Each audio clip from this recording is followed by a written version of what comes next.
Hello there. It's your friend Rod from Super License doing another live stream. It's nice to be talking to you. It's been a little while since I've done a live stream. We've done a couple of podcasts with Zach, but I've been a little bit unwell and had just a lot going on. So I haven't been able to do a live stream the way I did last year a lot.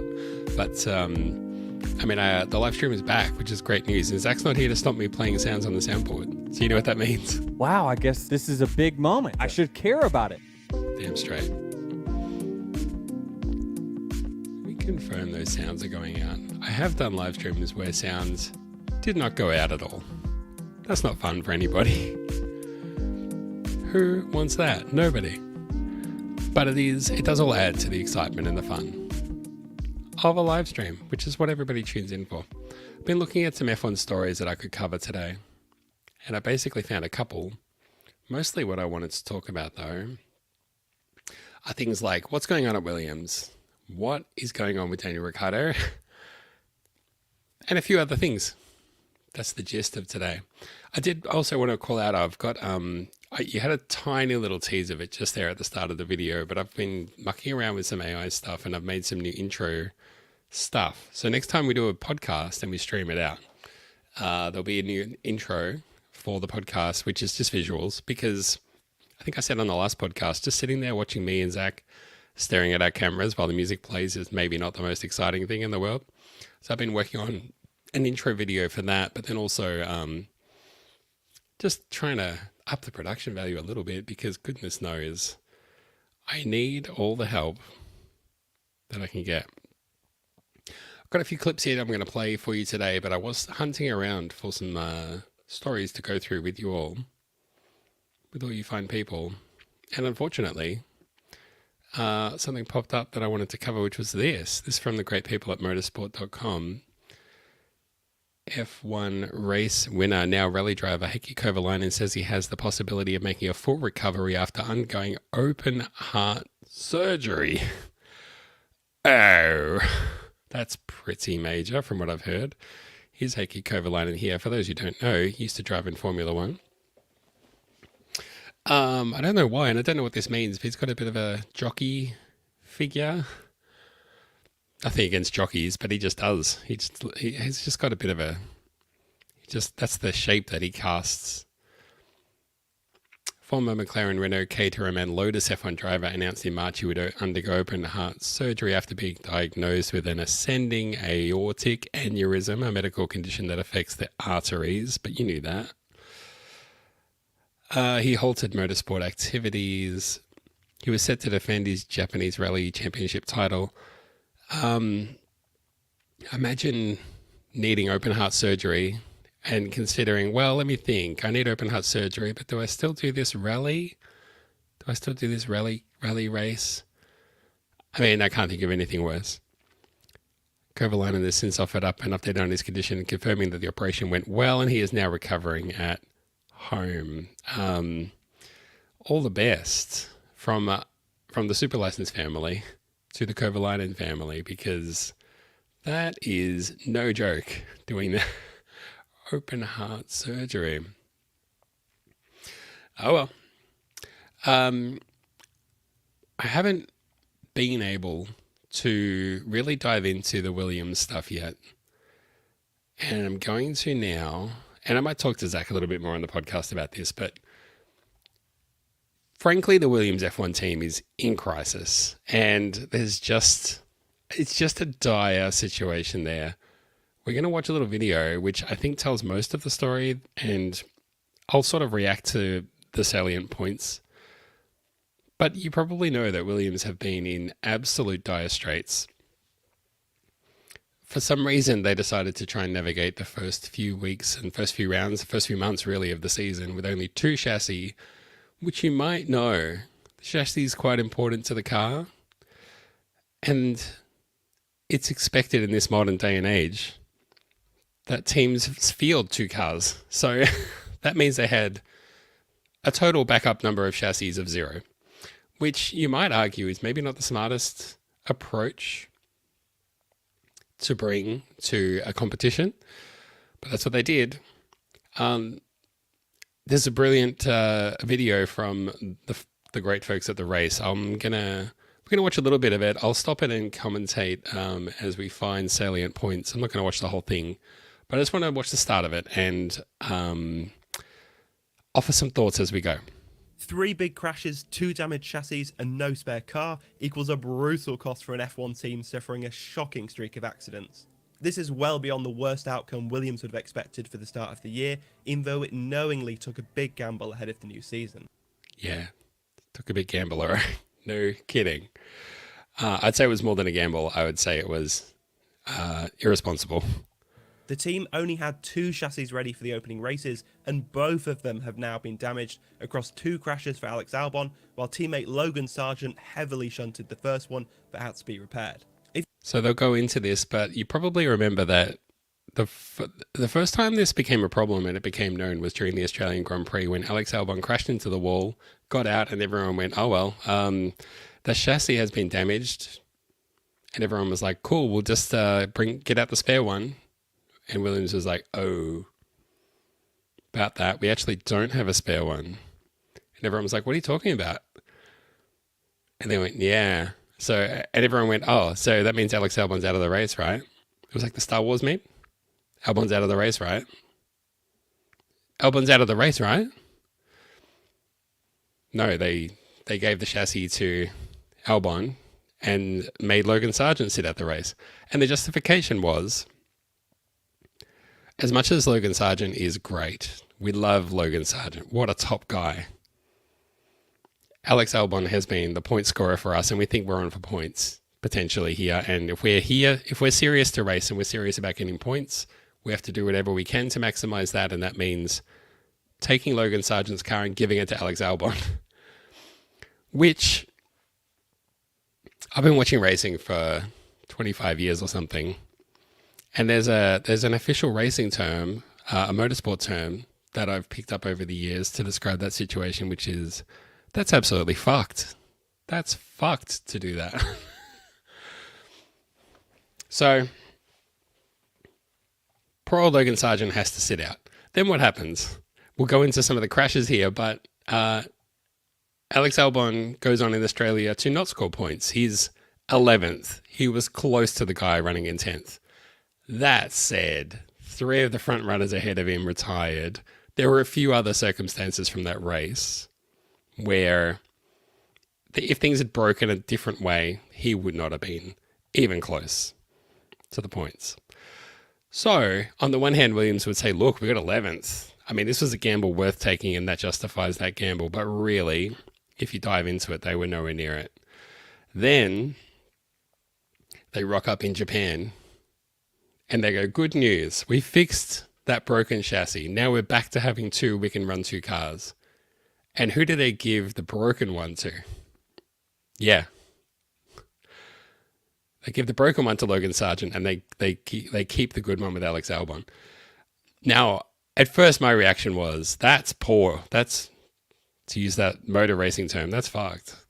But if you think about it, agree with it or not, their justification was, if we have only one good car, we're going to give it to Alex Albon.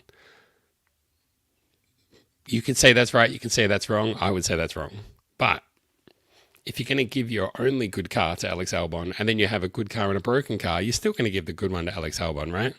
So I don't agree with either of those decisions, but if you're going to do it, at least it's consistent, right? If you've seen our video explaining just how bad Williams' winter was, you will have a good idea of why it started this year so vulnerable. If you've not seen that video, check it out here, because then his tale of woe will make a lot. I have not watched that video, but you should watch it. It's the video that reacts to the whole, why are we monitoring our parts in Excel? Which I think it was James Vowles who was like stunned to learn that Williams managed their parts in Excel. The thing about that is, half of the world runs on Excel, if you didn't know. So many more things than you would think are run on Excel. More sense. The key details you need to know is that Williams ended up well behind schedule due to a combination of outdated processes and systems, limited facilities, and a big change in the composition and management of its car build. Essentially, there was a lot more work to do and far more hassle, with a lot of the same infrastructure restrictions. Basically they're saying, we can only do so much here. We can have spare parts, performance, or spare chassis. Which of the two do you want? This is the classic, like, do you want it done well, do you want it fast, or do you want it done cheap? This is a false dichotomy that they've put here, though. This is 2024. This is a professional Formula One team, one of the oldest Formula One teams, one of the most successful Formula One teams in terms of championships and racing pedigree and dynasty. This triangle is an embarrassment. Something had to give. Williams needed to sacrifice spare parts, performance updates, or the backup chassis for its preseason focus. It chose to go ahead with only 2 chassis, hoping it... Love this from the usually earnest and dry the race. Come up with this slot machine graphic. could deal with any damage on site, with F1's ultra-competitive midfield demanding more of a performance focus. It was suboptimal, but not unprecedented, and Williams isn't actually alone. Fellow Crisis team Alpine has navigated the opening events without a spare chassis. So that was something else that I didn't know before I watched this. Alpine don't have a spare chassis either, so if either of them crash into the wall and wreck the chassis, they're stuffed as well. it was survivable, but all it needed was one big shunt in the first few races to cause a big problem. And Williams had 3. Albon had 2 of them, although he can only really take responsibility for one of them, having smashed his car into the wall in practice in Australia. He took over Sargent's car for the remainder of that event, while his own was sent back to the UK for repairs, a process that delayed the preparation of the spare chassis even further. So Williams still only had 2 chassis in Japan. Another, look at this. Pow! This is straight out of like a Batman comic or something, like the old 60s Adam Westby or Batman. Where it suffered 2 more heavy crashes. Sargent now driving Albon's patched up chassis, shunted in Friday practice, but the damage was limited to bodywork, suspension components, and the gearbox. Then 3 corners into Sunday's Grand Prix, Albon found himself helplessly careering into the wall after being turned into blindly by Daniel Ricciardo. This crash will be a feature of today's live stream, the crash between Albon and Daniel Ricciardo. I don't like the characterization here that Daniel Ricciardo like wildly veered into Albon and put him in the wall. I mean, my commentary on that is that I watched the replay of them going through those corners, and Ricciardo is like, it's like right, left, right, something like that. So Ricciardo kind of goes right, and he's on the curb, so he's not expecting there to be anybody kind of next to him or attacking from the right because he was on the curb, right? So they must be behind him. Anyone must be behind him. In that way that as you go through chicanes, the cars just naturally sort of form into a line along the racing line, right? And then Ricciardo turns, and then he's not expecting anyone on the other side. So then he keeps the racing line, drifts to the left, and then drifts back to the right to keep the racing line for the next left-hander. And then that was when Alex Albon sort of committed and couldn't get out of it. And I think to say that Ricciardo wildly veered into him is just, that's libelous.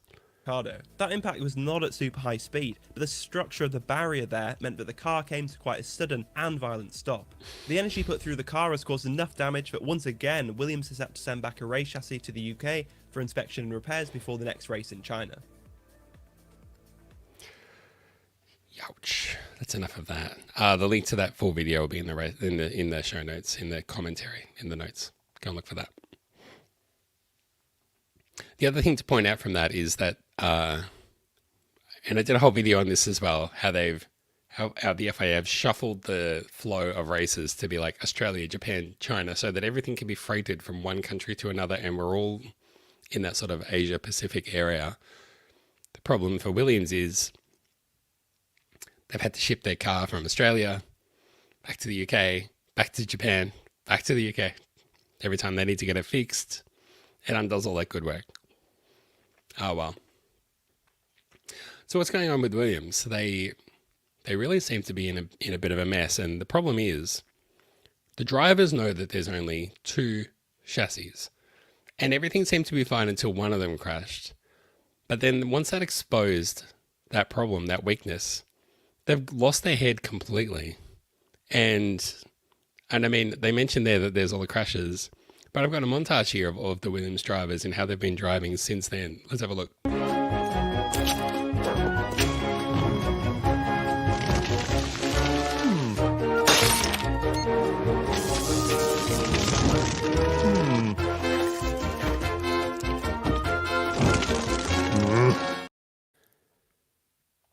concerning.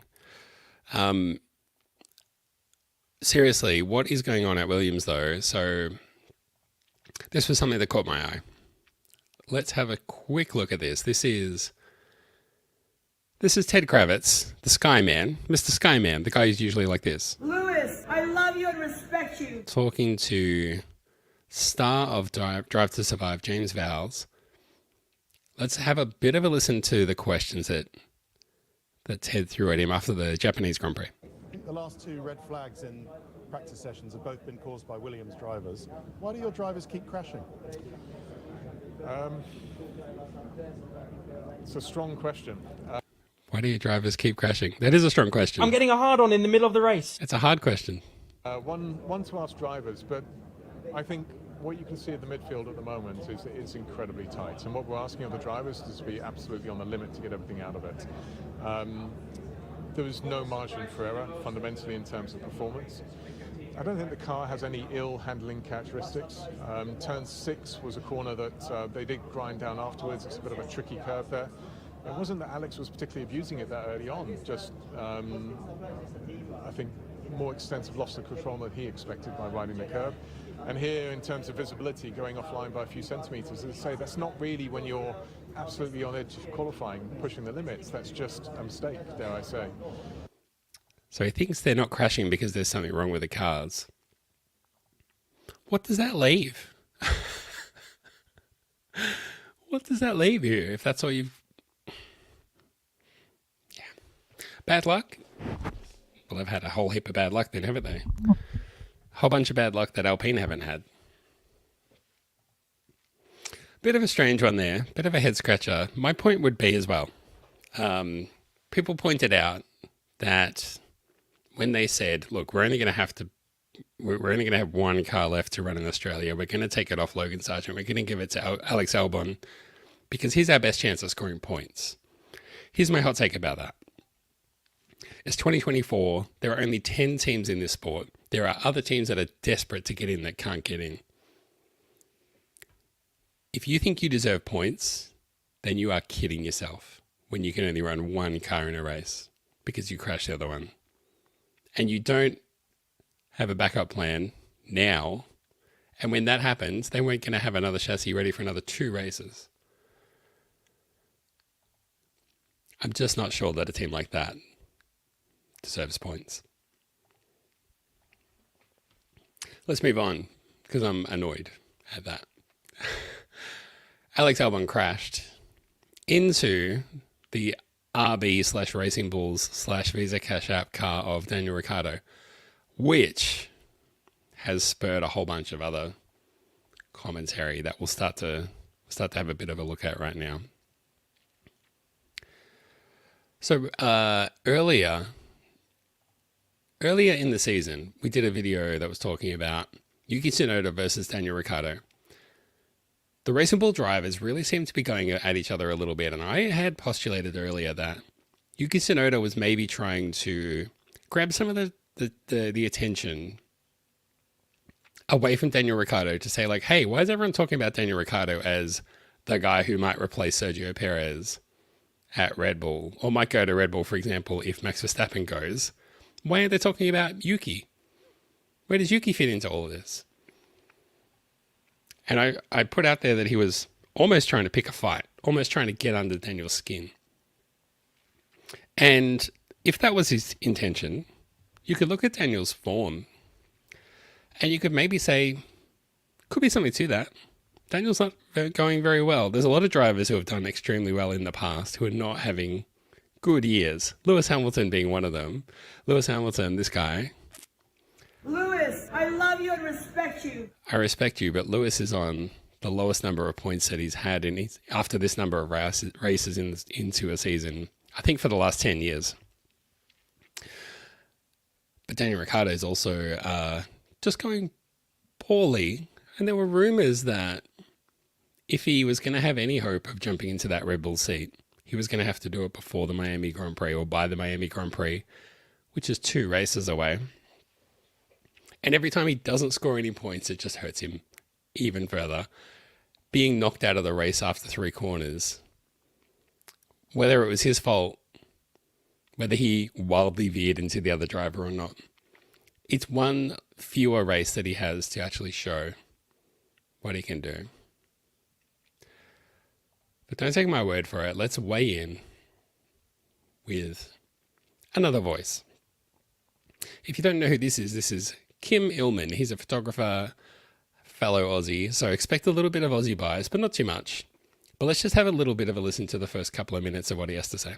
G'day from Nagoya, Japan. Daniel Ricciardo last just 2 corners off on turn 3 in yesterday's Japanese Grand Prix. Is Daniel done? Let's have a look at it. Is he done? I was shooting at turn 1. The cars are coming towards me. They all get past me. It was all fine.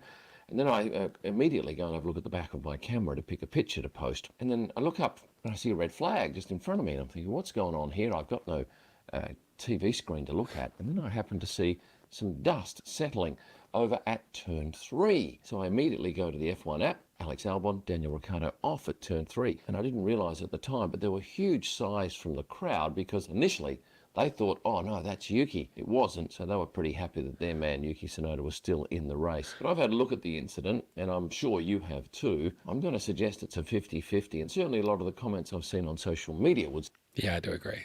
I mean, I really thought that was just a racing incident, especially since it was just in the first couple of corners of the track, and they never give penalties for that. Suggest that the vast majority of the public believe it's a 50-50, it's a racing incident. I think the team will say, well, this is a racing incident, so I think he's going to get somewhat of a reprieve from VCARB, in so much as they're not going to say, right, well, that's another black mark against your name. That might be a grey mark. But certainly after the incident, it was quite amazing because I counted, I reckon, 8 different services. Yeah, that was weird. Did everybody see that on the television coverage? Daniel and Albon get out of their cars and walk away, shake it off. And for no reason, there's like 10 trucks there. It's like there's only 2 cars. And I mean, they ended up having to repair the barrier, which might have been while they were bringing out cranes, for example. This bulldozer thing was helping to do that. But there just seemed to be a whole bunch of wheels on the track for some reason. Vehicles coming out onto the track, going in the flow of the way we race, heading around to that turn 3 to repair it, and it was out of action for a good half an hour, wasn't it, before we restarted? And have a look at the damage to both cars. Yeah. I hope they've got spare chassis. It was sizable. Later in the afternoon, I went back to the media centre, and both Daniel and Alex Albon were facing the media, and I have seen a little bit of Daniel's stuff, and it's hard to watch. He's got some bad luck, and I know some of you are going to say, no, he should be gone, he's past it. I don't want to say that. I think he's great for the sport. Yes, he does need a bump up in his performance, and perhaps he needs some good luck. I was happy to see on a social media. I feel like what is done for Daniel is the hope that he will go back to Red Bull and dominate and get a whole bunch of wins and a bunch of podiums. I feel like that dream has just died. At the moment, the question isn't even will he be going back to Red Bull or one of the front-running teams. Right now, the question is, will he be able to retain a mid-team seat? And if he does, how competitive will he be? Are the problems that plagued him for the last couple of years before he took his little sabbatical, are they back? Did he ever really get over them?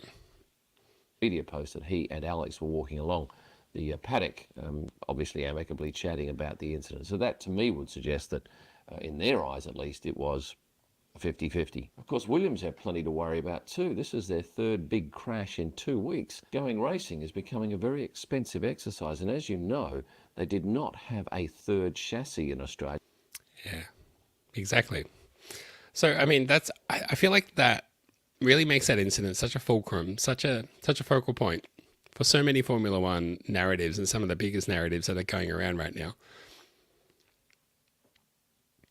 But contrasting fortunes at Racing Bull, obviously. Yuki Tsunoda ran a really good race, so strong in qualifying, such a good performance to get a couple of really good overtakes done to hold on for P10 in Japan, his home race, the race where Daniel Ricciardo crashed out.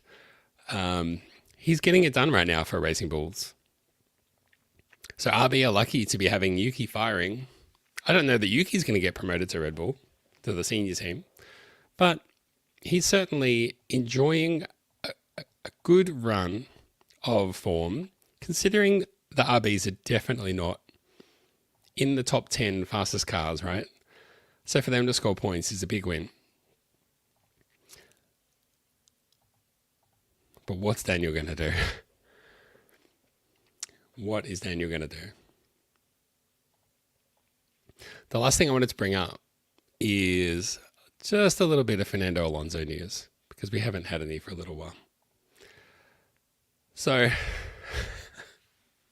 I haven't had a chance really to dive into the Australia penalty that Fernando Alonso got, which I posted online that I thought the Fernando Alonso penalty for brake testing and driving erratically in front of George Russell in the dying laps of the Australian Grand Prix was bullshit. And I still think that. I had some reply guys, mostly British guys, defending and saying, no, he absolutely deserves that penalty. He admitted that he did something different.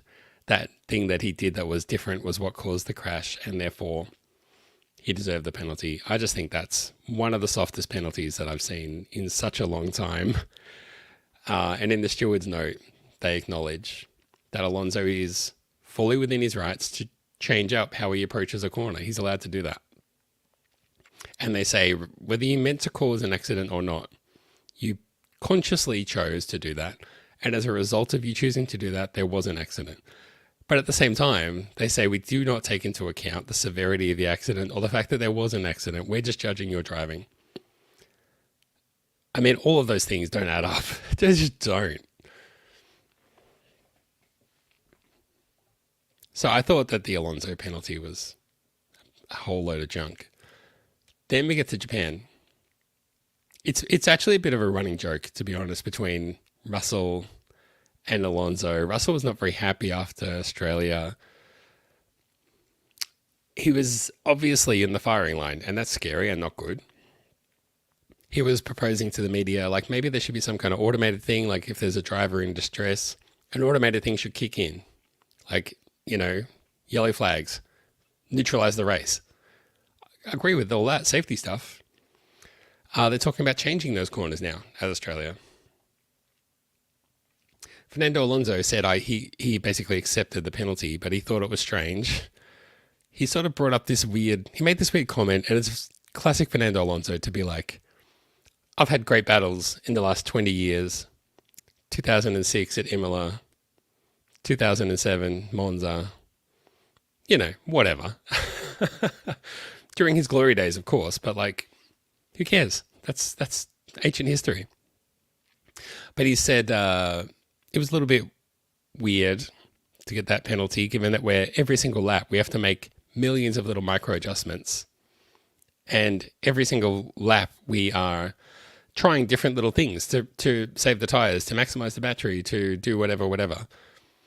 And I just think also it's just racing, and people would say, well, he brake tested him at a high speed part of the track where they're in the braking zone, and George can't do anything about. He can't just drop, 50 k's worth of speed. I understand all of that, but this is racing, mate. This is racing. This is not mucking around. And I think what Fernando did versus the consequence that he had to pay was out of alignment, to say the least. So we show up in Japan. Everyone's still kind of like, frankly, having a bit of a laugh about it. I mean, there was a clip of George Russell at the press conference, the drivers' conference, saying, yeah, I ran into Fernando Alonso at the cafe, and then Verstappen chips in with, oh, did you brake test him? Stuff like that. After the Japanese Grand Prix, where there was a bit of not a cluster, but a couple of cars that were battling, Fernando Alonso, Oscar Piastri, and old mate George Greg Russell.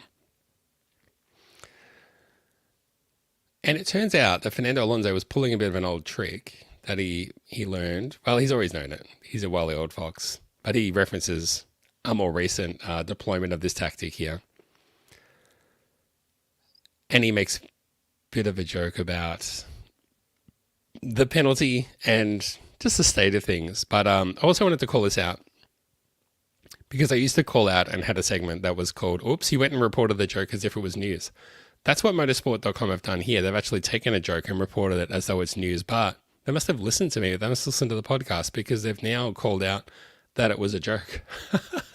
Literally putting in their headline. Alonso joked about F1 ban. You know, I like to think, this may or may not be true, but I like to think that I have an impact on F1 media, and I like to think that a year ago or 2 years ago, this would have been Alonso claims he risked F1 ban over driving tactics, but now they have to call it out and say we're just joking. We don't want Rod to call us out on the Super License podcast. We don't want to be torn to shreds by his cutting analysis. Fernando Alonso joked that he could not rule out getting disqualified for the rest of the Formula One season after unleashing some impressive driving tricks in the Japanese Grand Prix. Here he is doing that, presumably. A fortnight on from receiving a penalty for potentially dangerous driving against George Russell during a last lap battle in Australia, Alonso found himself needing to hold his rivals back once again at Suzuka. In the closing stages of the race, Alonso was at the head of an intense fight for sixth place as George Russell, back in eighth, unleashed a late fight. The British media, man. George Russell, back in eighth, unleashed a late fight back on fresh tyres and started closing in on the seventh placed Oscar Piastri. Well aware that fresher tyres would give Russell a huge advantage if they had to fight wheel to wheel, Alonso knew that his best hope of disturbing his Mercedes rivals' advances was to give Piastri behind him the benefit of DRS. Alonso's tactics paid off brilliantly in slowing Russell's advance, and when the Mercedes driver clashed with Piastri at the chicane late on to delay the pair briefly, the Aston Martin driver made a break for it over the final laps to secure his position. This is something else that I was going to talk about, is this move that George Russell pulled on Oscar Piastri going into the chicane. It went to the stewards. The stewards deemed that Russell didn't dive in and that he left space for the other car. I don't know, man. That looked pretty sloppy to me. Put your car in a position where you hit the other car, push it off the track. I mean, Piastri held on to the position by taking evasive action and he wasn't penalised. Thankfully, I would have had a fit if that had happened, but anyway. From from Teflon George, I don't know what to say anymore after Australia. Let's see if I get disqualified for the rest of the championship, he smiled. It's clear that having Piastri behind it was a way to defend myself from Russell, so I was probably taking a bit of battery off on the last straight to get Piastri within a second. So he's kind of saying it without having to say it there. He's like, yeah, look, I mean, was I giving him DRS? Was it a deliberate ploy on my part to give him DRS? Look, who's to say? But I was.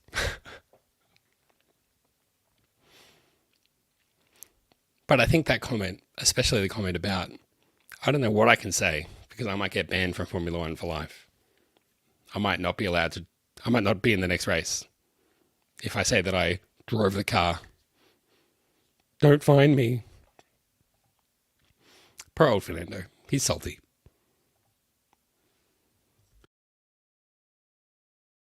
Gonna cough and sneeze at the same time. That's fun on a live stream. Folks, that's all the news that I had that I wanted to talk about. I think Zach and I are going to do a podcast next week. So there'll be more coming from us really soon. We'll cover those things. We'll cover the races, cover some of the front runners, what's happening with Mercedes, what driver moves do we have in store for us, what's being cooked up. It's exciting times watching Formula One this season, I reckon, for a one-sided championship. And it looks like Max is going to romp at home again.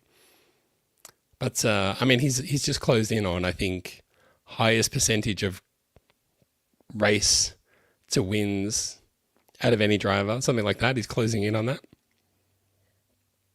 He's got a long way to go to catch, Lewis on race wins, but still, he's had a very successful career so far. And speaking about Alonso, the other great quote from Alonso recently was, would you consider a move to Mercedes? Because they've got a seat that's opening up. And he said, you may have noticed Mercedes is behind us. So it's not super appealing to go from Aston Martin to Mercedes when they're slower than us. But anyway, that's it. We've got a bit of stuff coming up soon. Hopefully you'll join us for that. It's really fun to be doing the podcast as a... It's really fun to be doing the podcast as a video. It just seems to bring a bit of extra energy. Keep your eye out for the new, what do we call it? Graphics, bumpers, I don't know. Stuff that I've been working on. Little things that I've been chipping away at to try and make this show a little bit better just for you. Stay subscribed. Like everything that we do. Follow us on Threads.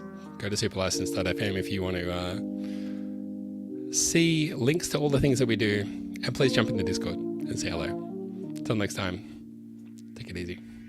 Bye-bye.